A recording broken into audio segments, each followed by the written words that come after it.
आवो सिख सतगुर के प्यारे, गावो सच्ची बाणी। बाणी ते गावो गुरु केरी, बाणियां सिर बाणी। वाहिगुरु जी का खालसा, वाहिगुरु जी की फतेह। अज साडा ये वीडियो धन धन श्री गुरु ग्रंथ साहिब महाराज जुगो जुग अटल शब्द गुरु श्री गुरु ग्रंथ साहिब महाराज के प्रकाश दिहाड़े नूं संबंधित है। अज असीं अपनी इस वीडियो विच श्री गुरु ग्रंथ साहिब के इतिहास बारे, गुरु ग्रंथ साहिब जी दे विच किन्ने गुरु साहिबान की बाणी है, किन्ने भगत साहिबान, भट्ट साहिबान ते गुरु सिखां की बाणी है, उस दे संबंध विच असीं गल करांगे। जे शुरुआत करनी होवे तां गुरु ग्रंथ साहिब दा आद जो है वो श्री गुरु नानक देव जी तो ही हो गया सी। बेशक उसनूं लिखती रूप जां अमली जामा जिहड़ा है वो पंचम पातशाह श्री गुरु अर्जन देव जी ने 1604 ईस्वी च दिता, पर इसकी आरंभता जो है वो श्री गुरु नानक देव जी तो हो गई सी। जे असी गल करिए बहुत सारिया जन्म साखियां साडे कोल, गुरु बुलाए पातशाही छेवीं, पंथ प्रकाश, तवारीख गुरु खालसा ते होर बहुत सारे ग्रंथां तो सानू जानकारी मिलती है कि किस तरीके नाल श्री गुरु नानक देव जी ने गुरु ग्रंथ साहिब की जो बाणी साडे कोल अज रूप है ये लिखने शुरू प्रमाणित ने। तो वो ने भाई गुरदास जी दीयां वारां, वो अपनी वारां दे विच लिखदे है कि पुछण खोल किताब नूं हिंदू, पुछण खोल किताब नूं हिंदू वड्डा के मुसलमान होई। इस शब्द तो ही सानू पता लग जाता है कि गुरु नानक देव जी ने वो अपने कोल एक किताब रूप जां कुछ एक इहो जी पोथी रखते सन जिहदे विच जो भी बाणी उचारते सन, जो बाणी धुर की बाणी जो परमात्मा तो आउंदी सीगी उसनूं वो किस तरीके नाल लिखती रूप दिंदे सन। इस तो इलावा बाबा फरीद नूं जाके बाबा फरीद दे अनुयायियों कोल जाके मिलते हैं। होर बहुत सारे काजियां दे नाल उन्हां दे वार्तालाप हुंदे है, सिद्धां दे नाल गोष्ठ हुंदियां ने, जोगियां दे नाल उन्हां दी वार्तालाप हुंदी है। तां जो भी बाणी वो उचारदे ने वो उसनूं उस दे विच दर्ज कर लैंदे है। तां इह तां प्रमाणित हो जाता है कि जिहड़ी शुरुआत है वो गुरु नानक देव जी तो शुरू हो जाती है। उस तो बाद जे असीं देखीए श्री गुरु अंगद देव जी महाराज की बाणी है, जां तीजे पातशाह श्री गुरु अमरदास जी की महाराज की बाणी है, जिहदे ते तुसीं पढ़न दे नाल पूरा ज्ञान हो जाता है कि वो बाणी जिहड़ी है गुरु अमरदास जी ने उच्चारण तो पहला गुरु नानक देव जी की पूरी बाणी ते बाबा फरीद की बाणी पढ़ ली सी। क्योंकि तुसीं उस बाणी दे विच देखो कि बहुत सारे जिहड़े शब्द ने जां बहुत सारे जिहड़े तुकां ने वो गुरु नानक देव जी की बाणी दे नाल मिलदियां ने। और सब तो वड्डा प्रमाण सानूं इह मिलदा है कि जदों बाबा फरीद जी दे श्लोक जिहड़े ने 130 श्लोक ने, जिन्हां दे विचों 112 श्लोक उन्हां दे खुद ने और जिहड़े बाकी 18 श्लोक ने वो गुरु साहिबान जी ने जे उन्हां ते आलोचना कह लो जां उन्हां दा आलोचना जां तां नहीं कह सकदे कि उन्हां दे संबंध विच उन्हां ने उचारे ने। तो उहदे विच गुरु नानक देव जी दे भी श्लोक ने, उहदे विच गुरु अमरदास महाराज दे भी श्लोक ने, गुरु रामदास ते गुरु अर्जन देव जी दे भी श्लोक ने। तो इस तरीके नाल सानूं उत्थों पता लग जाता है कि किस तरीके दे नाल उन्हां कोले बाणी पहला लिखत रूप च सी। इस तो इलावा सानूं ये पक्का हो जाता है कि गुरु ग्रंथ साहिब की जिहड़ी संपादना है वो गुरु नानक देव जी तो शुरू हो जाती है। बेशक उसनूं जो अमली जामा है वो गुरु अर्जन देव जी पंचम पातशाह दिंदे है। हुण दूसरा साडा जिहड़ा मेन पक्ष है कि गुरु ग्रंथ साहिब की जिहड़ी संपादना है उसका ढंग की है, तरतीब की है बाणियां दी, उस बारे है कि जिस तरह सब तो पहला साडे कोल नितनेम दी बाणियां आउंदियां ने, जिहदे विच जपजी साहिब हैगा, जिहदे विच रहरास हैगी है, जां जिहदे विच कीर्तन सुहेला हैगा, जिहड़ियां रागां तो पहला शुरू हुंदियां ने। उस तो बाद साडे कोल रागबद्ध बाणियां शुरू हुंदियां ने। 31 रागां दे विच श्री गुरु ग्रंथ साहिब महाराज दे विच बाणी है। 31 रागां दी बाणी तो बाद राग मुक्त बाणियां शुरू हुंदियां ने, जिन्हां नूं तकरीबन मुख 11 सरलेखां दे विच वंड कीती गई है। असीं रागां दी गल करिए, जे असीं राग दी जो बाणियां ने, जो 31 रागां दी बाणियां ने, जे ਉਹਦੇ ਵਿੱਚ ਗੱਲ ਕਰੀਏ ਤਾਂ ਉਹਨਾਂ ਦੀ ਬੜੀ ਇੱਕ ਵਿਧੀਪੂਰਨ ਢੰਗ ਨਾਲ ਉਹਨਾਂ ਦੀ ਵੰਡ ਕੀਤੀ ਗਈ ਹੈ, ਜਿਹਦੇ ਸਭ ਤੋਂ ਪਹਿਲਾਂ ਚੌਪਦੇ ਆਉਂਦੇ ਨੇ, ਉਸ ਤੋਂ ਬਾਅਦ ਅਸ਼ਟਪਦੀਆਂ ਨੇ, ਉਸ ਤੋਂ ਬਾਅਦ ਮੇਨ ਜੋ ਬਾਣੀਆਂ ਵਿਸ਼ੇਸ਼ ਬਾਣੀਆਂ ਹੁੰਦੀਆਂ ਨੇ, ਜਿਸ ਤਰ੍ਹਾਂ ਦੱਖਣੀ ਓਂਕਾਰ ਹੈ, ਜਾਂ ਸਿੱਧਗੋਸ਼ਟ ਹੈ ਜਾਂ ਪੱਟੀ ਹੈ ਜਾਂ 52 ਅੱਖਰੀ ਹੈ, ਜੋ ਵੀ ਬਾਣੀਆਂ ਨੇ ਉਹਨਾਂ ਨੂੰ ਵਿਸ਼ੇਸ਼ ਸਥਾਨ ਦਿੱਤਾ ਗਿਆ। ਉਸ ਤੋਂ ਇਲਾਵਾ ਛੰਦ ਨੇ, ਜਿਹੜੇ ਛੰਦ ਨੇ ਉਹ ਉਸ ਦੇ ਵਿੱਚ ਆਉਂਦੇ ਨੇ, ਵਾਰਾਂ ਦੇ ਵਿੱਚ ਉਸ ਨੂੰ ਦਿੱਤਾ ਗਿਆ। ਤਾਂ ਇਸ ਤਰੀਕੇ ਦੇ ਨਾਲ ਇਹ ਵੰਡ ਕੀਤੀ ਗਈ। ਅੱਛਾ, ਇਸ ਦੇ ਨਾਲ ਹੀ ਇੱਕ ਗੱਲ ਆਉਂਦੀ ਹੈ ਕਿ ਜਦੋਂ ਇਹ ਵੰਡ ਹੋ ਰਹੀ ਹੈ ਤਾਂ ਭਗਤਾਂ ਦੀ ਬਾਣੀ ਨੂੰ ਇਹਦੇ ਵਿੱਚ ਐਡਜਸਟ ਕੀਤਾ ਗਿਆ, ਇਹਦੇ ਵਿੱਚ ਜੋੜਿਆ ਗਿਆ। ਹੁਣ ਸਭ ਤੋਂ ਵੱਡੀ ਗੱਲ ਇਹ ਹੈ ਕਿ ਗੁਰੂ ਅਰਜਨ ਦੇਵ ਜੀ ਮਹਾਰਾਜ ਜਦੋਂ ਭਗਤਾਂ ਦੀ ਬਾਣੀ ਜੋੜਦੇ ਹੈ ਤਾਂ ਇਤਿਹਾਸਿਕ ਕਾਲਕ੍ਰਮ ਅਨੁਸਾਰ ਨਹੀਂ ਜੋੜ ਰਹੇ ਕਿ ਜਿਵੇਂ ਸਭ ਤੋਂ ਪਹਿਲਾਂ ਸਾਡੇ ਕੋਲ ਬਾਬਾ ਫਰੀਦ ਜੀ ਨੇ ਜਾਂ ਭਗਤ ਨਾਮਦੇਵ ਜੀ ਨੇ ਜਾਂ ਭਗਤ ਰਵਿਦਾਸ ਜੀ ਨੇ, ਇਸ ਤਰੀਕੇ ਦੇ ਨਾਲ ਉਹ ਨਹੀਂ ਕਰ ਰਹੇਗੇ। ਉਹਦੇ ਵਿੱਚ ਕੀ ਹੈ, 22 ਰਾਗਾਂ ਦੇ ਵਿੱਚ ਜੋ ਹੈ ਗੁਰੂ ਗ੍ਰੰਥ 31 ਰਾਗਾਂ ਵਿੱਚੋਂ 22 ਰਾਗ ਜਿਹੜੇ ਹੈਗੇ ਆ ਉਹ ਉਹਨਾਂ ਦੇ ਵਿੱਚ ਭਗਤਾਂ ਦੀ ਜੋ ਭਗਤ ਸਾਹਿਬਾਨ ਨੇ ਉਹਨਾਂ ਦੀ ਬਾਣੀ ਹੈ, ਜੋ 15 ਭਗਤ ਸਾਹਿਬਾਨ ਨੇ ਉਹਨਾਂ ਦੀ ਬਾਣੀ ਹੈਗੀ ਹੈ ਸਾਡੇ ਕੋਲ। ਤੇ ਇਸ ਤੋਂ ਇਲਾਵਾ ਜਿਹੜੀ ਹੈਗੇ ਆ ਜੇ ਸਾਡੇ ਕੋਲ 6 ਗੁਰੂ ਸਾਹਿਬਾਨ ਹੈਗੇ, ਜਿਹਦੇ ਵਿੱਚ ਸ਼੍ਰੀ ਗੁਰੂ ਨਾਨਕ ਦੇਵ ਜੀ ਹੈਗੇ ਹੈ, ਸ਼੍ਰੀ ਗੁਰੂ ਅੰਗਦ ਦੇਵ ਜੀ ਹੈ, ਸ਼੍ਰੀ ਗੁਰੂ ਅਮਰਦਾਸ ਜੀ ਹੈ, ਚੌਥੇ ਪਾਤਸ਼ਾਹ ਸ਼੍ਰੀ ਗੁਰੂ ਰਾਮਦਾਸ ਜੀ ਹੈ, ਪੰਜਵੇਂ ਸ਼੍ਰੀ ਗੁਰੂ ਅਰਜਨ ਦੇਵ ਜੀ ਹੈ, ਛੇਵੇਂ ਗੁਰੂ ਹਰਗੋਬਿੰਦ ਜੀ, ਸੱਤਵੇਂ ਗੁਰੂ ਹਰਰਾਏ ਜੀ, ਅੱਠਵੇਂ ਗੁਰੂ ਹਰਕ੍ਰਿਸ਼ਨ ਜੀ ਦੀ ਬਾਣੀ ਨਹੀਂ ਹੈ। ਇਸ ਤੋਂ ਇਲਾਵਾ 9ਵੇਂ ਗੁਰੂ ਸ਼੍ਰੀ ਗੁਰੂ ਤੇਗ ਬਹਾਦਰ ਜੀ ਦੀ ਬਾਣੀ ਦਰਜ ਹੈ। 10ਵੇਂ ਗੁਰੂ ਸ਼੍ਰੀ ਗੁਰੂ ਗੋਬਿੰਦ ਸਿੰਘ ਜੀ ਮਹਾਰਾਜ ਦੀ ਬਾਣੀ ਵੀ ਗੁਰੂ ਗ੍ਰੰਥ ਸਾਹਿਬ ਵਿੱਚ ਨਹੀਂ ਦਰਜ ਹੈ। ਤਾਂ ਤਕਰੀਬਨ 6 ਗੁਰੂ ਸਾਹਿਬਾਨ ਦੀ ਬਾਣੀ ਜਿਹੜੀ ਹੈ ਉਹ ਗੁਰੂ ਗ੍ਰੰਥ ਸਾਹਿਬ ਵਿੱਚ ਦਰਜ ਹੈ। ਅੱਛਾ, ਭਾਵ ਕੀ ਹੈ ਕਿ 4 ਗੁਰੂਆਂ ਦੀ ਜਿਹੜੀ ਬਾਣੀ ਹੈ ਉਹ ਗੁਰੂ ਗ੍ਰੰਥ ਸਾਹਿਬ ਵਿੱਚ ਦਰਜ ਨਹੀਂ ਹੈਗੀ। ਇਸ ਤੋਂ ਇਲਾਵਾ 15 ਭਗਤ ਨੇ, 15 ਭਗਤ ਸਾਹਿਬਾਨ ਨੇ ਜਿਨ੍ਹਾਂ ਦੀ ਬਾਣੀ ਗੁਰੂ ਗ੍ਰੰਥ ਸਾਹਿਬ ਵਿੱਚ ਦਰਜ ਹੈ। 15 ਭਗਤ ਤੋਂ ਇਲਾਵਾ 11 ਭੱਟ ਨੇ ਜਿਨ੍ਹਾਂ ਦੀ ਬਾਣੀ ਸ਼੍ਰੀ ਗੁਰੂ ਗ੍ਰੰਥ ਸਾਹਿਬ ਵਿੱਚ ਹੈ। 4 ਗੁਰਸਿੱਖ ਨੇ ਜਿਹਦੇ ਵਿੱਚੋਂ ਬਾਬਾ ਸੁੰਦਰ ਜੀ ਨੇ, ਭਾਈ ਮਰਦਾਨਾ ਜੀ ਨੇ ਤੇ ਸੱਤਾ ਤੇ ਬਲਵੰਡ ਨੇ। ਸੱਤਾ ਤੇ ਬਲਵੰਡ ਜੋ ਨੇ ਜਿਨ੍ਹਾਂ ਦੀ ਇੱਕ ਵਾਰ ਹੈ ਜੋ ਸ਼੍ਰੀ ਗੁਰੂ ਗ੍ਰੰਥ ਸਾਹਿਬ ਵਿੱਚ ਦਰਜ ਹੈ। ਹੁਣ ਅਸੀਂ ਗੱਲ ਕਰਾਂਗੇ ਕਿ ਇਹਨਾਂ ਦੀ ਬਾਣੀ ਦੀ ਕਿੰਨੀ ਮਾਤਰਾ ਹੈ, ਉਸ ਦੀ ਗਿਣਤੀ ਜਿਹੜੀ ਹੈ ਉਹ ਵਿਦਵਾਨਾਂ ਨੇ ਆਪਣੇ ਅਨੁਸਾਰ ਕੀਤੀ ਹੈ। ਉਹਨਾਂ ਦੀ ਗਿਣਤੀ ਬਾਰੇ ਅਸੀਂ ਗੱਲ ਕਰਾਂਗੇ ਤਾਂ ਜਿਹੜੇ ਗੁਰੂ ਸਾਹਿਬਾਨ ਨੇ ਉਹਨਾਂ ਦੇ ਕਿੰਨੇ ਸ਼ਬਦ, ਸ਼ਲੋਕ, ਪਦੇ, ਛੰਦ, ਵਾਰਾਂ, ਅਸ਼ਟਪਦੀਆਂ ਸਾਰੀਆਂ ਜਿਹੜੀਆਂ ਉਹਨਾਂ ਦੀ ਗਿਣਤੀ ਕਰਕੇ ਵਿਦਵਾਨਾਂ ਨੇ ਬੜੇ ਵਧੀਆ ਤਰੀਕੇ ਨਾਲ ਲਿਖਿਆ। ਡਾਕਟਰ ਰਤਨ ਸਿੰਘ ਜੱਗੀ ਨੇ ਇਸ ਨੂੰ ਬੜੇ ਵਧੀਆ ਤਰੀਕੇ ਨਾਲ ਸ਼੍ਰੀ ਗੁਰੂ ਗ੍ਰੰਥ ਸਾਹਿਬ ਵਿੱਚ ਇਹਨਾਂ ਦੀ ਗਿਣਤੀ ਬੜੇ ਵਧੀਆ ਤਰੀਕੇ ਨਾਲ ਕੀਤੀ ਹੈ।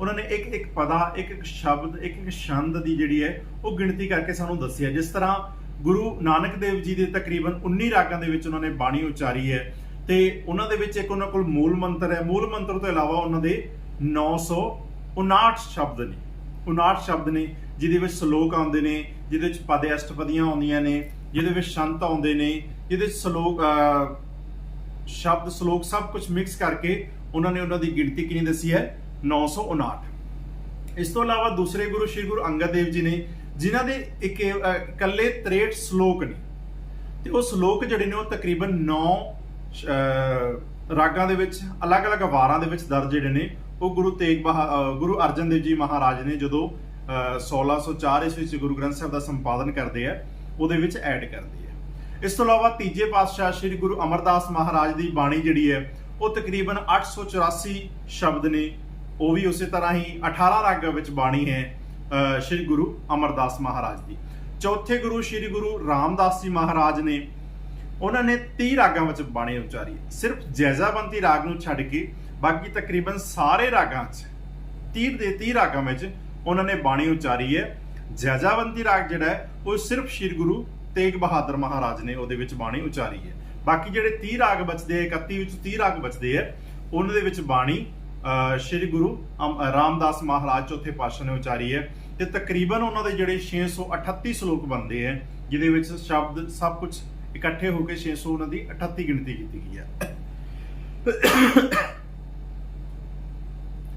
ਇਸ ਤੋਂ ਇਲਾਵਾ ਪੰਜਵੇਂ ਪਾਤਸ਼ਾਹ ਸ਼੍ਰੀ ਗੁਰੂ ਅਰਜਨ ਦੇਵ ਜੀ ਮਹਾਰਾਜ ਦੀ ਬਾਣੀ ਜਿਹੜੀ ਸਭ ਤੋਂ ਜ਼ਿਆਦਾ ਹੈ 30 ਰਾਗਾਂ ਦੇ ਵਿੱਚ ਤਕਰੀਬਨ 2304 ਸ਼ਬਦ ਨੇ ਉਹਨਾਂ ਦੇ ਜਾਂ ਸ਼ਲੋਕ ਕਹਿ ਲਓ, ਜਿਨ੍ਹਾਂ ਦੀ ਸਾਰੀ ਗਿਣਤੀ ਜਿਹਦੇ ਵਿੱਚ ਅਸ਼ਟਪਦੀਆਂ ਨੇ, ਜਿਹਦੇ ਸ਼ਲੋਕ ਨੇ, ਜਿਹਦੇ ਛੰਦ ਨੇ, ਜਿਹਦੇ ਚ ਪਹਿਰੇ ਨੇ, ਜਿਹਦੇ ਚ ਅਲਾਹਣੀਆਂ ਨੇ, ਸਭ ਕੁਝ ਜਿਹੜਾ ਟੋਟਲ ਉਹਨਾਂ ਦਾ ਬਣਦਾ ਹੈ ਉਹ 2304 ਸ਼ਬਦ ਨੇ ਤੇ ਤਕਰੀਬਨ 30 ਰਾਗਾਂ ਵਿੱਚ ਵੀ ਉਹਨਾਂ ਨੇ ਹੀ ਬਾਣੀ ਉਚਾਰੀ ਹੈ। ਉਹਨਾਂ ਨੇ ਵੀ ਜੈਜ਼ਾਵੰਤੀ ਰਾਗ ਜਿਹੜਾ ਨਹੀਂ। ਅੱਗੇ ਆ ਗਏ ਸ਼੍ਰੀ ਗੁਰੂ ਤੇਗ ਬਹਾਦਰ ਜੀ, 9ਵੇਂ ਗੁਰੂ ਤੇਗ ਬਹਾਦਰ ਜੀ ਦੀ ਬਾਣੀ ਜਿਹੜੀ ਹੈ ਉਹ 15 ਰਾਗਾਂ ਵਿੱਚ ਹੈ।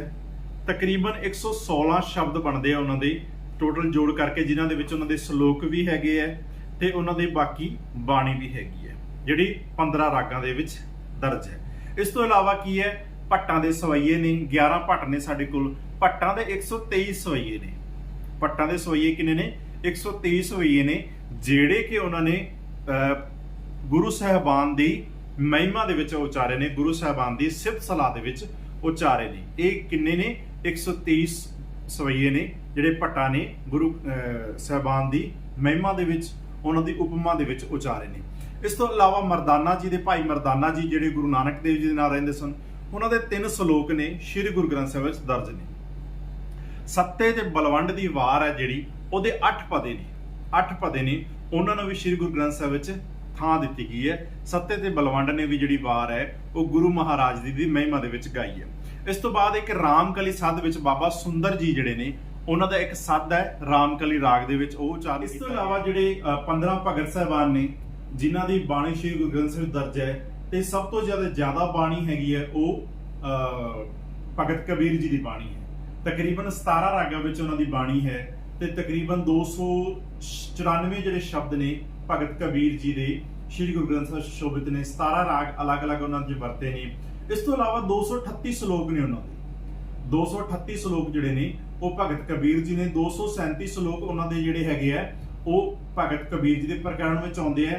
ਤੇ ਰਾਗ ਤਿੱਥੀ ਵਿੱਚ ਉਹਨਾਂ ਦਾ ਇੱਕ ਸ਼ਬਦ ਆਉਂਦਾ ਹੈ, ਸ਼ਲੋਕ ਆਉਂਦਾ ਹੈ। ਤਾਂ 238 ਸ਼ਲੋਕ ਜਿਹੜੇ ਨੇ ਉਹ ਸ੍ਰੀ ਗੁਰੂ ਗ੍ਰੰਥ ਸਾਹਿਬ ਵਿੱਚ ਦਰਜ ਨੇ ਭਗਤ ਕਬੀਰ ਜੀ ਦੇ। ਤੇ 294 ਉਹਨਾਂ ਤੋਂ ਉਸ ਤੋਂ ਘੱਟ ਭਗਤ ਨਾਮਦੇਵ ਜੀ ਦੀ ਬਾਣੀ ਹੈ। ਭਗਤ ਨਾਮਦੇਵ ਜੀ ਦੇ ਤਕਰੀਬਨ ਸਾਡੇ ਕੋਲ 61 ਸ਼ਲੋਕ ਨੇ। 61 ਸ਼ਬਦ ਜਿਹੜੇ ਨੇ ਭਗਤ ਨਾਮਦੇਵ ਜੀ ਦੇ। 18 ਰਾਗਾਂ ਵਿੱਚ ਉਹਨਾਂ ਦੀ ਬਾਣੀ ਦਰਜ ਹੈ। ਅਲੱਗ-ਅਲੱਗ 18 ਰਾਗ ਉਹਨਾਂ ਵਰਤੇ ਨੇ। ਤਾਂ 18 ਰਾਗਾਂ ਵਿੱਚ ਉਹਨਾਂ ਦੀ ਬਾਣੀ ਸ੍ਰੀ ਗੁਰੂ ਗ੍ਰੰਥ ਸਾਹਿਬ ਵਿੱਚ ਦਰਜ ਹੈ। ਉਸ ਤੋਂ ਇਲਾਵਾ ਉਹਨਾਂ ਤੋਂ ਇਲਾਵਾ ਭਗਤ ਰਵਿਦਾਸ ਜੀ ਦੇ ਜਿਹੜੇ ਸ਼ਬਦ ਨੇ ਤਕਰੀਬਨ ਸਾਡੇ ਕੋਲ 40 ਨੇ। 16 ਰਾਗਾਂ ਵਿੱਚ, ਅਲੱਗ-ਅਲੱਗ 16 ਰਾਗਾਂ ਵਿੱਚ ਉਹਨਾਂ ਨੇ ਬਾਣੀ ਦੀ ਰਚਨਾ ਕੀਤੀ ਹੈ ਭਗਤ ਰਵਿਦਾਸ ਜੀ। ਉਹਨਾਂ ਤੋਂ ਇਲਾਵਾ ਬਾਬਾ ਫਰੀਦ ਜੀ ਸਾਡੇ ਕੋਲ ਹੈਗੇ ਆ। ਬਾਬਾ ਫਰੀਦ ਜੀ ਦੇ 4 ਸ਼ਬਦ ਨੇ ਸਾਡੇ ਕੋਲ। 2 ਰਾਗ ਆਸਾ ਦੇ ਵਿੱਚ ਨੇ ਤੇ 2 ਰਾਗ ਸੂਹੀ ਦੇ ਵਿੱਚ ਨੇ। ਇਸ ਤੋਂ ਇਲਾਵਾ 112 ਉਹਨਾਂ ਦੇ ਸ਼ਲੋਕ ਨੇ। ਪਰ ਜੇ ਅਸੀਂ ਗੁਰੂ ਗ੍ਰੰਥ ਸਾਹਿਬ ਵਿੱਚ ਉਹਨਾਂ ਦੇ ਸ਼ਲੋਕਾਂ ਦੀ ਗਿਣਤੀ ਕਰਦੇ ਹਾਂ ਤਾਂ ਉੱਥੇ ਉਹਨਾਂ ਦੀ ਗਿਣਤੀ 130 ਹੁੰਦੀ ਹੈ। ਉਸ ਦਾ ਕਾਰਨ ਇਹ ਹੈ ਕਿ 18 ਸ਼ਲੋਕ ਜਿਹੜੇ ਉਹ ਨੇ ਜਿਹੜੇ ਅਲੱਗ-ਅਲੱਗ ਗੁਰੂ ਸਾਹਿਬਾਨ ਦੁਆਰਾ ਬਾਬਾ ਫਰੀਦ ਦੇ ਪ੍ਰਤੀ ਉਚਾਰੇ ਗਏ, ਉਹਨਾਂ ਦੇ ਜਿਹੜੇ ਸ਼ਬਦਾਂ ਦੇ ਜਵਾਬ ਦੇ ਵਿੱਚ ਉਚਾਰੇ ਗਏ। ਇਸ ਤੋਂ ਇਲਾਵਾ ਭਗਤ ਸਦਨਾ ਜੀ ਦਾ ਇੱਕ ਸ਼ਬਦ ਹੈ ਬਿਲਾਵਲ ਰਾਗ ਦੇ ਵਿੱਚ ਉਹਨਾਂ ਦਾ ਹੈ। ਇਸ ਤੋਂ ਇਲਾਵਾ ਭਗਤ ਸੂਰਦਾਸ ਜੀ ਦਾ ਰਾਗ ਸਾਰੰਗ ਦੇ ਵਿੱਚ ਉਹਨਾਂ ਦੀ ਇੱਕ ਤੁਕ ਹੈ। ਭਗਤ ਸੈਣ ਜੀ ਦਾ ਜਿਹੜਾ ਹੈ ਧਨਾਸਰੀ ਰਾਗ ਵਿੱਚ ਇੱਕ ਸ਼ਬਦ ਉਹਨਾਂ ਦਾ ਹੈ। ਉਹਨਾਂ ਤੋਂ ਇਲਾਵਾ ਭਗਤ ਜੈਦੇਵ ਜੀ ਜਿਨ੍ਹਾਂ ਦਾ ਰਾਗ ਮਾਰੂ ਤੇ ਰਾਗ ਗੁਜਰੀ ਦੇ ਵਿੱਚ 2 ਸ਼ਬਦ ਨੇ ਸ੍ਰੀ ਗੁਰੂ ਗ੍ਰੰਥ ਸਾਹਿਬ ਦੇ ਵਿੱਚ। ਭਗਤ ਤਰਲੋਚਨ ਜੀ ਦੇ ਵੀ 4 ਸ਼ਬਦ ਨੇ। ਇੱਕ ਸ੍ਰੀ ਰਾਗ ਦੇ ਵਿੱਚ ਹੈ, 2 ਗੁਜਰੀ ਰਾਗ ਵਿੱਚ ਨੇ ਤੇ ਇੱਕ ਰਾਗ ਧਨਾਸਰੀ ਦੇ ਵਿੱਚ ਉਹਨਾਂ ਦਾ ਦਰਜ ਹੈ। ਭਗਤ ਧੰਨਾ ਜੀ ਦਾ ਜਿਹੜਾ ਹੈ ਉਹ 3 ਸ਼ਬਦ ਨੇ। ਧਨਾਸਰੀ ਰਾਗ ਵਿੱਚ ਉਹਨਾਂ ਦਾ ਇੱਕ ਸ਼ਬਦ ਹੈ ਤੇ ਇਸ ਤੋਂ ਇਲਾਵਾ ਧਨਾਸਰੀ ਰਾਗ ਤੋਂ ਇਲਾਵਾ ਉਹਨਾਂ ਦਾ ਰਾਗ ਆਸਾ ਦੇ ਵਿੱਚ 2 ਸ਼ਬਦ ਨੇ। ਭਗਤ ਪਰਮਾਨੰਦ ਜੀ ਜਿਹੜੇ ਹੈ ਸਾਰੰਗ ਰਾਗ ਵਿੱਚ ਉਹਨਾਂ ਦਾ ਵੀ ਇੱਕ ਸ਼ਬਦ ਹੈ। ਭਗਤ ਪੀਪਾ ਜੀ ਨੇ ਧਨਾਸਰੀ ਰਾਗ ਵਿੱਚ ਉਹਨਾਂ ਦਾ ਵੀ ਇੱਕ ਸ਼ਬਦ ਹੈ। ਇਸ ਤੋਂ ਇਲਾਵਾ ਭਗਤ ਬੇਣੀ ਜੀ ਨੇ ਜਿਨ੍ਹਾਂ ਦੇ 3 ਸ਼ਬਦ ਨੇ। ਸ੍ਰੀ ਰਾਗ, ਰਾਮਕਲੀ ਤੇ ਪ੍ਰਭਾਤੀ ਰਾਗ ਵਿੱਚ ਉਹਨਾਂ ਦੇ 3 ਸ਼ਬਦ ਸ੍ਰੀ ਗੁਰੂ ਗ੍ਰੰਥ ਸਾਹਿਬ ਵਿੱਚ ਦਰਜ ਨੇ। ਭਗਤ ਭਿੱਖਣ ਜੀ ਦੇ 2 ਰਾਗ ਸੋਰਠ ਵਿੱਚ ਦਰਜ ਨੇ।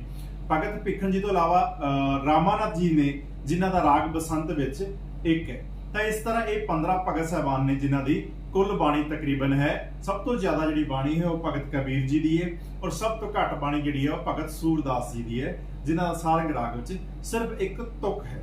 ਤਾਂ ਇਸ ਤਰ੍ਹਾਂ ਇਹ ਭਗਤ ਸਾਹਿਬਾਨ ਦੀ ਬਾਣੀ ਹੈ ਸਾਡੇ ਕੋਲ। ਇਸ ਤੋਂ ਪਹਿਲਾਂ ਅਸੀਂ ਗੁਰੂ ਸਾਹਿਬਾਨ ਦੀ ਬਾਣੀ ਕੀਤੀ। ਉਸ ਤੋਂ ਬਾਅਦ ਸਾਡੇ ਕੋਲ ਆਉਂਦੇ ਆ ਭੱਟਾਂ ਦੀ ਬਾਣੀ ਆਉਂਦੀ ਹੈ। ਭੱਟਾਂ ਤੋਂ ਬਾਅਦ ਸਾਡੇ ਕੋਲ ਭਗਤ ਸਾਹਿਬਾਨ ਹੈਗੇ ਆ ਤੇ 4 ਗੁਰਸਿੱਖ ਨੇ ਜਿਨ੍ਹਾਂ ਦੀ ਬਾਣੀ ਸ੍ਰੀ ਗੁਰੂ ਗ੍ਰੰਥ ਸਾਹਿਬ ਵਿੱਚ ਹੈ। ਤਾਂ ਇਸ ਤਰੀਕੇ ਨਾਲ ਤਕਰੀਬਨ 36 ਮਹਾਂਪੁਰਸ਼ ਨੇ ਜਿਨ੍ਹਾਂ ਦੀ ਬਾਣੀ ਸ੍ਰੀ ਗੁਰੂ ਗ੍ਰੰਥ ਸਾਹਿਬ ਵਿੱਚ ਦਰਜ ਹੈ। ਇਸ ਤੋਂ ਬਾਅਦ ਗੱਲ ਕਰਾਂਗੇ ਅਸੀਂ ਸ੍ਰੀ ਗੁਰੂ ਗ੍ਰੰਥ ਸਾਹਿਬ ਵਿੱਚ ਆਈਆਂ 22 ਵਾਰਾਂ। 22 ਵਾਰਾਂ ਦੇ ਵਿੱਚੋਂ ਜਿਹੜੇ ਹੈ 21 ਵਾਰਾਂ ਜਿਹੜੀਆਂ ਉਹ ਸ੍ਰੀ ਗੁਰੂ ਸਾਹਿਬਾਨ ਦੀਆਂ ਨੇ, ਜਿਹਦੇ ਵਿੱਚੋਂ ਸਭ ਤੋਂ ਪਹਿਲੀਆਂ 3 ਵਾਰਾਂ ਜਿਹੜੀਆਂ ਨੇ ਉਹ ਸ੍ਰੀ ਗੁਰੂ ਨਾਨਕ ਦੇਵ ਜੀ ਪਹਿਲੇ ਪਾਤਸ਼ਾਹ ਦੀਆਂ ਨੇ, ਜਿਨ੍ਹਾਂ ਦੇ ਵਿੱਚੋਂ ਰਾਗ ਆਸਾ, ਰਾਗ ਮਾਝ ਤੇ ਰਾਗ ਮਲਾਰ ਦੀ ਵਾਰ ਜਿਹੜੀ ਹੈ ਉਹ ਸ੍ਰੀ ਗੁਰੂ ਨਾਨਕ ਦੇਵ ਜੀ ਦੀ ਵਾਰਾਂ ਨੇ। ਅੱਛਾ, ਇਹਨਾਂ ਵਾਰਾਂ ਨੂੰ ਪੁਰਾਤਨ ਧੁਨੀਆਂ ਉੱਤੇ ਗਾਉਣ ਦਾ ਜਿਹੜਾ ਉਪਦੇਸ਼ ਹੈ ਗੁਰੂ ਅਰਜਨ ਦੇਵ ਜੀ ਮਹਾਰਾਜ ਜਦੋਂ 1640 ਵਿੱਚ ਗੁਰੂ ਗ੍ਰੰਥ ਸਾਹਿਬ ਦਾ ਸੰਕਲਨ ਕਰਦੇ ਆ ਤਾਂ ਉਹ ਸਪੈਸ਼ਲ ਇਹਨਾਂ ਵਾਰਾਂ ਦੇ ਪਿੱਛੇ ਲਿਖਦੇ ਹੈ ਕਿ ਜਿਸ ਤਰ੍ਹਾਂ ਆਸਾ ਦੀ ਵਾਰ ਹੈ ਜਿਹਦਾ ਹਰ ਰੋਜ਼ ਗੁਰ ਕੀਰਤਨ ਹੁੰਦਾ ਹੈ ਗੁਰਦੁਆਰਾ ਸਾਹਿਬਾਨ ਦੇ ਵਿੱਚ, ਉਹਨੂੰ ਟੁੰਡਿਆ ਇਸ ਰਾਜੇ ਦੀ ਵਾਰ ਦੇ ਉੱਪਰ ਗਾਉਣ ਦਾ ਜਿਹੜਾ ਹੁਕਮ ਕੀਤਾ ਗਿਆ ਹੈ। ਇਸੇ ਤਰ੍ਹਾਂ ਗੁਰੂ ਅੰਗਦ ਦੇਵ ਜੀ ਮਹਾਰਾਜ ਦੀਆਂ ਵਾਰਾਂ ਨਹੀਂ ਹੈਗੀਆਂ, ਉਹਨਾਂ ਦੇ ਸਿਰਫ 63 ਸ਼ਲੋਕ ਨੇ। ਤੀਜੇ ਪਾਤਸ਼ਾਹ ਸ੍ਰੀ ਗੁਰੂ ਅਮਰਦਾਸ ਮਹਾਰਾਜ ਦੀਆਂ 4 ਵਾਰਾਂ ਨੇ ਜੋ ਸ੍ਰੀ ਗੁਰੂ ਗ੍ਰੰਥ ਸਾਹਿਬ ਵਿੱਚ ਨੇ। ਉਹਨਾਂ 4 ਵਾਰਾਂ 'ਚ 2 ਵਾਰਾਂ ਰਾਗ ਗੁਜਰੀ ਦੀ ਵਾਰ ਤੇ ਰਾਗ ਰਾਮਕਲੀ ਦੀ ਵਾਰ ਨੂੰ ਵੀ ਪੁਰਾਤਨ ਵਾਰਾਂ ਦੀ ਧੁਨੀ ਉੱਤੇ ਗਾਉਣ ਦਾ ਉਪਦੇਸ਼ ਹੈ। ਇਸ ਤੋਂ ਇਲਾਵਾ ਚੌਥੇ ਪਾਤਸ਼ਾਹ ਸ੍ਰੀ ਗੁਰੂ ਰਾਮਦਾਸ ਮਹਾਰਾਜ ਦੀਆਂ 8 ਵਾਰਾਂ ਨੇ ਸ੍ਰੀ ਗੁਰੂ ਗ੍ਰੰਥ ਸਾਹਿਬ ਸ਼ੋਭਤ ਨੇ, ਜਿਨ੍ਹਾਂ 8 ਦੇ ਵਿੱਚੋਂ ਤਕਰੀਬਨ 3 ਵਾਰਾਂ ਜਿਹੜੀਆਂ ਨੇ ਉਹ ਪੁਰਾਤਨ ਵਾਰਾਂ ਦੇ ਉੱਪਰ ਗਾਉਣ ਦਾ ਉਪਦੇਸ਼ ਹੈ, ਜਿਹਦੇ ਚੋਂ ਰਾਗ ਸਾਰੰਗ ਹੈ, ਰਾਗ ਵਡਹੰਸ ਹੈ ਤੇ ਰਾਗ ਕਾਨੜੇ ਦੀ ਵਾਰ ਜਿਹੜੀ ਹੈ ਉਹ ਪੁਰਾਤਨ ਵਾਰਾਂ ਦੀ ਧੁਨੀ ਦੇ ਉੱਤੇ ਗਾਉਣ ਦੀ ਜਿਹੜੀ ਹਦਾਇਤ ਕੀਤੀ ਗਈ ਹੈ। ਗੁਰੂ ਅਰਜਨ ਦੇਵ ਜੀ ਮਹਾਰਾਜ ਪੰਜਵੇਂ ਪਾਤਸ਼ਾਹ ਦੀਆਂ 6 ਵਾਰਾਂ ਸ੍ਰੀ ਗੁਰੂ ਗ੍ਰੰਥ ਸਾਹਿਬ ਵਿੱਚ ਸ਼ੋਭਤ ਨੇ, ਜਿਨ੍ਹਾਂ ਦੇ ਵਿੱਚੋਂ ਰਾਗ ਗੌੜੀ ਦੀ ਵਾਰ ਨੂੰ ਜਿਹੜੀ ਹੈ ਪੁਰਾਤਨ ਵਾਰਾਂ ਦੀ ਧੁਨੀ ਦੇ ਉੱਪਰ ਗਾਉਣ ਦਾ ਉਪਦੇਸ਼ ਹੈ। ਇਸ ਤਰ੍ਹਾਂ 3 ਵਾਰਾਂ ਸ੍ਰੀ ਗੁਰੂ ਨਾਨਕ ਦੇਵ ਜੀ, 4 ਵਾਰਾਂ ਸ੍ਰੀ ਗੁਰੂ ਅਮਰਦਾਸ ਜੀ ਮਹਾਰਾਜ ਤੇ 8 ਵਾਰਾਂ ਸ੍ਰੀ ਗੁਰੂ ਰਾਮਦਾਸ ਜੀ ਮਹਾਰਾਜ ਤੇ 6 ਵਾਰਾਂ ਸ੍ਰੀ ਗੁਰੂ ਅਰਜਨ ਦੇਵ ਜੀ, ਕੁੱਲ ਤਕਰੀਬਨ 21 ਵਾਰਾਂ ਜਿਹੜੀਆਂ ਨੇ ਉਹਨਾਂ ਨੂੰ ਉਹ ਸ੍ਰੀ ਗੁਰੂ ਸਾਹਿਬਾਨ ਦੀਆਂ ਨੇ ਤੇ ਇੱਕ ਵਾਰ ਭਾਈ ਸੱਤੇ ਤੇ ਬਲਵੰਡ ਦੀ ਹੈ, ਤਕਰੀਬਨ 22 ਵਾਰਾਂ ਜਿਹੜੀਆਂ ਨੇ ਉਹ ਸ੍ਰੀ ਗੁਰੂ ਗ੍ਰੰਥ ਸਾਹਿਬ ਵਿੱਚ ਸੁਸ਼ੋਭਿਤ ਨੇ। ਇਸ ਤੇ ਇੱਕ ਗੱਲ ਧਿਆਨ ਦੇਣ ਨੂੰ ਯੋਗ ਹੈ ਕਿ 1604 ਈਸਵੀ ਵਿੱਚ ਸ੍ਰੀ ਗੁਰੂ ਅਰਜਨ ਦੇਵ ਜੀ ਮਹਾਰਾਜ ਤੋਂ ਜੋ ਬੀੜ ਤਿਆਰ ਕਰਵਾਈ ਜਾਂਦੀ ਹੈ, ਜਿਹਨੂੰ ਆਦਿ ਗ੍ਰੰਥ ਦਾ ਨਾਮ ਦਿੱਤਾ ਜਾਂਦਾ ਹੈ, ਭਾਈ ਗੁਰਦਾਸ ਜੀ ਜਿਹੜੇ ਗੁਰੂ ਘਰ ਦੇ ਸਭ ਤੋਂ ਵੱਡੇ ਸੇਵਕ ਹੋਏ ਨੇ, ਬਹੁਤ ਵੱਡੇ ਲਿਖਾਰੀ ਵਿਦਵਾਨ ਹੋਏ ਨੇ, ਉਹਨਾਂ ਦੁਆਰਾ ਉਸ ਨੂੰ ਲਿਖਣ ਦਾ ਜਿਹੜਾ ਕਾਰਜ ਹੈ ਉਹ ਕੀਤਾ ਗਿਆ। ਗੁਰੂ ਅਰਜਨ ਦੇਵ ਜੀ ਮਹਾਰਾਜ ਬਾਣੀ ਉਚਾਰ ਰਹੇ ਨੇ, ਬਾਣੀ ਦੱਸ ਰਹੇ ਨੇ ਤੇ ਭਾਈ ਗੁਰਦਾਸ ਜੀ ਉਸ ਨੂੰ ਲਿਖ ਰਹੇ ਨੇ। ਉਸ ਤੋਂ ਇਲਾਵਾ ਜਦੋਂ ਸਾਬੋ ਕੀ ਤਲਵੰਡੀ ਸ਼੍ਰੀ ਦਮਦਮਾ ਸਾਹਿਬ ਵਿੱਚ ਜਦੋਂ ਗੁਰੂ ਗੋਬਿੰਦ ਸਿੰਘ ਜੀ ਮਹਾਰਾਜ 9ਵੇਂ ਪਾਤਸ਼ਾਹ ਸ਼੍ਰੀ ਗੁਰੂ ਤੇਗ ਬਹਾਦਰ ਜੀ ਦੀ ਮਹਾਰਾਜ ਦੀ ਬਾਣੀ ਦਰਜ ਕਰਦੇ ਆ, ਤਾਂ ਉਸ ਟਾਈਮ ਕੀ ਹੈ, ਇਸ ਦੀ ਜਿਹੜੀ ਲਿਖਾਈ ਦਾ ਕਾਰਜ ਹੈ ਉਹ ਭਾਈ ਮਨੀ ਸਿੰਘ ਜੀ ਦੁਆਰਾ ਕੀਤਾ ਜਾਂਦਾ ਹੈ। ਵਿਦਵਾਨਾਂ ਦੁਆਰਾ ਇਹ ਵੀ ਕਿਹਾ ਜਾਂਦਾ ਹੈ ਕਿ ਇਸ ਤੋਂ ਬਾਅਦ ਜਿਹੜੀਆਂ ਬੀੜਾਂ ਨੇ ਉਹ ਬਾਬਾ ਦੀਪ ਸਿੰਘ ਜੀ ਸ਼ਹੀਦ ਜੋ ਹੋਏ ਨੇ ਉਹਨਾਂ ਦੁਆਰਾ ਤਿਆਰ ਕੀਤੀਆਂ ਜਾਂਦੀਆਂ ਨੇ। ਸਾਬੋ ਕੀ ਤਲਵੰਡੀ ਸ਼੍ਰੀ ਦਮਦਮਾ ਸਾਹਿਬ ਜਿਹੜਾ ਸਿੱਖ ਪੰਥ ਦਾ ਚੌਥਾ ਤਖਤ ਹੈ ਉੱਥੇ ਤਿਆਰ ਕੀਤੀਆਂ ਜਾਂਦੀਆਂ ਨੇ। ਤੇ ਅੱਜ ਜੋ ਸਾਡੇ ਕੋਲ ਸ਼੍ਰੀ ਗੁਰੂ ਗ੍ਰੰਥ ਸਾਹਿਬ ਮਹਾਰਾਜ ਦੇ ਮੌਜੂਦ ਹੈ, ਇਸ ਦੀ ਜਿਹੜੀ ਲਿਖਤ ਹੈ ਉਹ ਭਾਈ ਮਨੀ ਸਿੰਘ ਜੀ ਤੇ ਬਾਬਾ ਦੀਪ ਸਿੰਘ ਜੀ ਦੁਆਰਾ ਕੀਤੀ ਜਾਂਦੀ ਹੈ। ਸ਼੍ਰੀ ਗੁਰੂ ਗੋਬਿੰਦ ਸਿੰਘ ਜੀ 9ਵੇਂ ਗੁਰੂ ਸ਼੍ਰੀ ਗੁਰੂ ਤੇਗ ਬਹਾਦਰ ਜੀ ਦੀ ਮਹਾਰਾਜ ਦੀ ਬਾਣੀ ਦੇ ਵਿੱਚ ਦਰਜ ਕਰਦੇ ਹੈ। ਤਾਂ ਇਸ ਤਰ੍ਹਾਂ ਸਾਡੇ ਕੋਲ ਸ਼੍ਰੀ ਗੁਰੂ ਗ੍ਰੰਥ ਸਾਹਿਬ ਜਿਹੜਾ 2 ਭਾਗਾਂ ਰੂਪਾਂ ਦੇ ਵਿੱਚ, ਇੱਕ ਆਦਿ ਗ੍ਰੰਥ ਜਿਹੜਾ ਗੁਰੂ ਅਰਜਨ ਦੇਵ ਜੀ ਤਿਆਰ ਕਰਵਾਉਂਦੇ ਆ, ਜਿਹਦੇ ਵਿੱਚ 5 ਗੁਰੂ ਸਾਹਿਬਾਨ ਦੀ ਬਾਣੀ ਹੈ, 15 ਭਗਤ ਸਾਹਿਬਾਨ ਦੀ ਬਾਣੀ ਹੈ, 11 ਭੱਟਾਂ ਦੀ ਹੈ, 4 ਗੁਰੂ ਸਿੱਖਾਂ ਦੀ ਹੈ। ਤਾਂ ਇਸ ਤਰੀਕੇ ਨਾਲ 35 ਮਹਾਂਪੁਰਸ਼ਾਂ ਦੀ ਬਾਣੀ ਜਿਹੜੀ ਹੈ ਉਹ ਆਦਿ ਗ੍ਰੰਥ ਵਿੱਚ ਦਰਜ ਹੁੰਦੀ ਹੈ। ਤੇ 9ਵੇਂ ਪਾਤਸ਼ਾਹ ਸ਼੍ਰੀ ਗੁਰੂ ਤੇਗ ਬਹਾਦਰ ਮਹਾਰਾਜ ਦੀ ਬਾਣੀ ਜੋ ਗੁਰੂ ਗੋਬਿੰਦ ਸਿੰਘ ਜੀ ਸਾਬੋ ਕੀ ਤਲਵੰਡੀ ਸ਼੍ਰੀ ਦਮਦਮਾ ਸਾਹਿਬ ਵਿੱਚ ਆ ਕੇ ਦਰਜ ਕਰਾਉਂਦੇ ਆ, ਤਾਂ ਕੁੱਲ 36 ਮਹਾਂਪੁਰਖਾਂ ਦੀ ਬਾਣੀ ਹੈ ਸ਼੍ਰੀ ਗੁਰੂ ਗ੍ਰੰਥ ਸਾਹਿਬ ਵਿੱਚ ਦਰਜ ਹੁੰਦੀ ਹੈ। ਸ਼੍ਰੀ ਗੁਰੂ ਗ੍ਰੰਥ ਸਾਹਿਬ ਦੀ ਜਿਹੜੀ, ਜੇ ਤੁਸੀਂ ਉਸ ਦਾ ਪੂਰੇ ਮੋਟੇ ਤੌਰ ਤੇ ਉਸ ਨੂੰ ਬੜੇ ਧਿਆਨ ਦੇ ਨਾਲ ਉਸ ਨੂੰ ਪੜ੍ਹੋ ਤੇ ਉਸ ਦੀ ਬਹਿਰੀਕੀਆਂ ਦੇ ਵਿੱਚ ਜਾਓ, ਤਾਂ ਗੁਰੂ ਗ੍ਰੰਥ ਸਾਹਿਬ ਦਾ ਪੂਰਾ ਜਿਹੜਾ ਸਾਰ ਹੈ ਵਿਦਵਾਨਾਂ ਦੁਆਰਾ ਇਹ ਕਿਹਾ ਗਿਆ ਹੈ ਕਿ ਉਸ ਦਾ ਸਾਰ ਜਿਹੜਾ ਹੈ ਉਹ ਜਪਜੀ ਸਾਹਿਬ ਦੀ ਬਾਣੀ ਹੈ, ਜਿਹਨੂੰ ਜਪ ਬਾਣੀ ਕਹਿੰਦੇ ਆ। ਸ਼੍ਰੀ ਗੁਰੂ ਨਾਨਕ ਦੇਵ ਜੀ ਦਾ ਉਚਾਰੀ ਹੈ, ਉਸ ਦੇ ਚਾਰ ਦੁਆਰੇ ਘੁੰਮਦੀ ਹੈ। ਇਸ ਤਰ੍ਹਾਂ ਜੇ ਅਸੀਂ ਜਪਜੀ ਸਾਹਿਬ ਬਾਣੀ ਦਾ ਸਰਲੇਖ ਕਰਨਾ ਹੋਵੇ, ਉਸ ਦਾ ਸਾਰ ਕਰਨਾ ਹੋਵੇ, ਤਾਂ ਮੂਲ ਮੰਤਰ ਜਿਹੜਾ ਹੈ, ਜਿਹੜਾ ਏਕ ਓੰਕਾਰ ਤੋਂ ਸ਼ੁਰੂ ਹੋ ਕੇ ਗੁਰਪ੍ਰਸਾਦ ਤੱਕ ਹੈ, ਉਹਦੇ ਵਿੱਚ ਉਹ ਸਾਰੀ ਬਾਣੀ ਸ਼ਾਮਲ ਹੋ ਜਾਂਦੀ ਹੈ। ਤੇ ਇਹ ਸਾਰੀ ਬਾਣੀ ਜਿਹੜੀ ਹੈ ਗੁਰੂ ਨਾਨਕ ਦੇਵ ਜੀ ਦੁਆਰਾ ਉਚਾਰੇ ਗਏ ਇੱਕ ਓੰਕਾਰ ਸ਼ਬਦ ਦੇ ਆਲੇ ਦੁਆਲੇ ਘੁੰਮਦੀ ਹੈ, ਉਸੇ ਦੀ ਹੀ ਪਰਿਕਰਮਾ ਕਰਦੀ ਹੈ। ਪੂਰੀ ਦੀ ਪੂਰੀ ਬਾਣੀ ਜਿਹੜੀ ਹੈ ਉਸੇ ਦੇ ਨਾਲ ਹੀ ਕਰਦੀ ਹੈ। ਬੇਸ਼ੱਕ ਭਾਰਤ ਦੇ ਅਲੱਗ-ਅਲੱਗ ਹਿੱਸਿਆਂ ਵਿੱਚੋਂ ਭਗਤ ਸਾਹਿਬਾਨ ਆਉਂਦੇ ਨੇ, ਭੱਟ ਆਉਂਦੇ ਨੇ, ਗੁਰਸਿੱਖ ਆਉਂਦੇ ਨੇ, ਤੇ ਪੰਜਾਬ ਦੇ ਅਲੱਗ-ਅਲੱਗ ਥਾਵਾਂ ਤੋਂ ਗੁਰੂ ਸਾਹਿਬਾਨ ਦੀ ਬਾਣੀ ਦਰਜ ਹੈ, ਪਰ ਇਸ ਬਾਣੀ ਦਾ ਜਿਹੜਾ ਮੇਨ ਮਕਸਦ ਹੈ, ਜਿਹੜਾ ਮੇਨ ਮੋਟਿਵ ਹੈ, ਜਿਹੜਾ ਮੇਨ ਸਿੱਟਾ ਹੈ, ਉਹ ਇੱਕ ਹੀ ਹੈ ਤੇ ਉਸ ਅਕਾਲ ਪੁਰਖ ਦੇ ਵਿੱਚ ਅਭੇਦ ਹੋਣਾ ਹੈ, ਉਸ ਅਕਾਲ ਪੁਰਖ ਦੇ ਨਾਲ ਜੁੜਨਾ ਹੈ। ਆਪਣੀ ਦੁਨੀਆ ਦੇ ਕਾਰਜ ਕਰਦੇ ਆ। ਸਭ ਤੋਂ ਵੱਡੀ ਗੱਲ ਇਹ ਹੈ ਕਿ ਇੱਥੇ ਘਰ-ਬਾਰ ਛੱਡਣ ਦਾ ਕੋਈ ਕਿਸੇ ਤਰ੍ਹਾਂ ਦਾ ਕੋਈ ਸੁਨੇਹਾ ਨਹੀਂ ਹੈ, ਕਿਸੇ ਤਰ੍ਹਾਂ ਦਾ ਕੋਈ ਮੈਸੇਜ ਨਹੀਂ ਹੈ, ਬਲਕਿ ਘਰ-ਬਾਰ ਰਹਿੰਦੇ ਆ, ਪਰਿਵਾਰ ਦੇ ਵਿੱਚ ਰਹਿੰਦੇ ਆ, ਆਪਣੇ ਰੋਜ਼ਮਰਾ ਦੀ ਜ਼ਿੰਦਗੀ 'ਚ ਕੰਮ ਕਰਦੇ ਆ। ਉਸ ਪਰਮਾਤਮਾ ਦੇ ਨਾਮ ਕਿਸ ਤਰ੍ਹਾਂ ਨਾਲ ਤੁਸੀਂ ਜੁੜ ਸਕਦੇ ਹੋ, ਕਿਸ ਤਰੀਕੇ ਨਾਲ ਸੱਚੇ ਮਨੋਂ ਤੁਸੀਂ ਉਸ ਦੇ ਨਾਲ ਆਪਣਾ ਇੱਕਮਿਕ ਹੋ ਸਕਦੇ ਹੋ, ਇਹ ਉਪਦੇਸ਼ ਇਸ ਦੇ ਵਿੱਚ ਦਰਸਾਇਆ ਗਿਆ ਹੈ। ਉਮੀਦ ਕਰਦੇ ਹਾਂ ਇਹ ਵੀਡੀਓ, ਇਹ ਜਾਣਕਾਰੀ ਤੁਹਾਡੇ ਲਈ ਬਹੁਤ ਲਾਭਕਾਰੀ ਹੋਏਗੀ। ਇਸੇ ਤਰ੍ਹਾਂ ਆਓ ਗੁਰਬਾਣੀ ਦੇ ਨਾਲ ਜੁੜੀਏ, ਗੁਰੂ ਦੇ ਨਾਲ ਜੁੜੀਏ, ਗੁਰੂ ਵਾਲੇ ਬਣੀਏ, ਗੁਰਬਾਣੀ ਦੇ ਨਾਲ ਜੁੜੀਏ ਤੇ ਆਪਣੇ ਖੁਦ ਬਾਣੀ ਪੜ੍ਹੀਏ, ਤਾਂ ਕਿ ਸਾਨੂੰ ਗੁਰਬਾਣੀ ਦੇ ਪ੍ਰਤੀ ਪੂਰਾ ਗਿਆਨ ਹੋ ਸਕੇ। ਦੁਨੀਆ ਦੀ ਇੱਕ ਮਹਾਨ ਲਿਖਤ ਹੈ ਸ੍ਰੀ ਗੁਰੂ ਗ੍ਰੰਥ ਸਾਹਿਬ ਮਹਾਰਾਜ ਜੀ ਦਾ ਕੋਈ ਭੇਦ ਨਹੀਂ ਪਾਇਆ ਜਾ ਸਕਦਾ, ਜਿਸ ਦੇ ਪ੍ਰਤੀ ਕੋਈ ਵਿਦਵਾਨ ਇਹ ਨਹੀਂ ਕਹਿ ਸਕਦਾ ਕਿ ਮੈਂ ਇਸ ਬਾਰੇ ਚੰਗੀ ਤਰ੍ਹਾਂ ਜਾਣਦਾ ਹਾਂ ਜਾਂ ਇਸ ਨੂੰ ਮੈਂ ਚੰਗੀ ਤਰ੍ਹਾਂ ਸਮਝ ਸਕਿਆ ਹਾਂ। ਉਹ ਅਥਾਹ ਸਮੁੰਦਰ ਹੈ। ਅਥਾਹ ਸਮੁੰਦਰ ਨੂੰ ਜਾਣਨਾ ਬਹੁਤ ਮੁਸ਼ਕਿਲ ਹੈ, ਮੁਸ਼ਕਿਲ ਹੀ ਨਹੀਂ, ਮੇਰੇ ਸਾਹਮਣੇ ਨਾਮੁਮਕਿਨ ਹੈ। ਪਰ ਕੋਸ਼ਿਸ਼ ਕਰੀਏ ਕਿ ਅਸੀਂ ਬਾਣੀ ਖੁਦ ਪੜ੍ਹੀਏ, ਆਪਣੇ ਬੱਚਿਆਂ ਨੂੰ ਪੜ੍ਹਾਈਏ, ਤਾਂ ਕਿ ਸਾਡੀਆਂ ਆਉਣ ਵਾਲੀਆਂ ਪੀੜ੍ਹੀਆਂ ਇਸ ਮਹਾਨ ਰਚਨਾ ਬਾਰੇ, ਮਹਾਨ ਇਸ ਗ੍ਰੰਥ ਬਾਰੇ ਚੰਗੀ ਤਰ੍ਹਾਂ ਜਾਣੂ ਹੋ ਸਕਣ, ਆਪਣੇ ਆਸ-ਪਾਸ ਦੇ ਲੋਕਾਂ ਤੱਕ ਵੀ ਇਸ ਨੂੰ ਪਹੁੰਚਾਈਏ। ਇਹੀ ਸਾਡੀ ਅੱਜ ਸ੍ਰੀ ਗੁਰੂ ਗ੍ਰੰਥ ਸਾਹਿਬ ਮਹਾਰਾਜ ਜੀ ਦਾ ਪ੍ਰਕਾਸ਼ ਦਿਹਾੜਾ ਹੈ। ਸਭ ਸਮੂਹ ਸਾਧ ਸੰਗਤਾਂ ਨੂੰ ਬਹੁਤ-ਬਹੁਤ ਮੁਬਾਰਕਾਂ ਤੇ ਬੇਨਤੀ ਹੈ ਕਿ ਆਓ ਬਾਣੀ ਦੇ ਨਾਲ ਜੁੜੀਏ, ਬਾਣੇ ਦੇ ਨਾਲ ਜੁੜੀਏ, ਗੁਰੂ ਵਾਲੇ ਬਣੀਏ ਤੇ ਗੁਰੂ ਤੋਂ ਸਿੱਖਿਆ ਲੈ ਕੇ ਆਪਣਾ ਜਿਹੜਾ ਜੀਵਨ ਹੈ ਉਹ ਬਤੀਤ ਕਰੀਏ। ਉਮੀਦ ਕਰਦੇ ਹਾਂ ਤੁਹਾਨੂੰ ਵੀਡੀਓ ਬਹੁਤ ਵਧੀਆ ਲੱਗਿਆ ਹੋਵੇਗਾ। ਇੱਕ ਵਾਰ ਤੋਂ ਫੇਰ ਤੋਂ ਸਭ ਦਾ ਧੰਨਵਾਦ। ਵਾਹਿਗੁਰੂ ਜੀ ਕਾ ਖਾਲਸਾ, ਵਾਹਿਗੁਰੂ ਜੀ ਕੀ ਫਤਿਹ।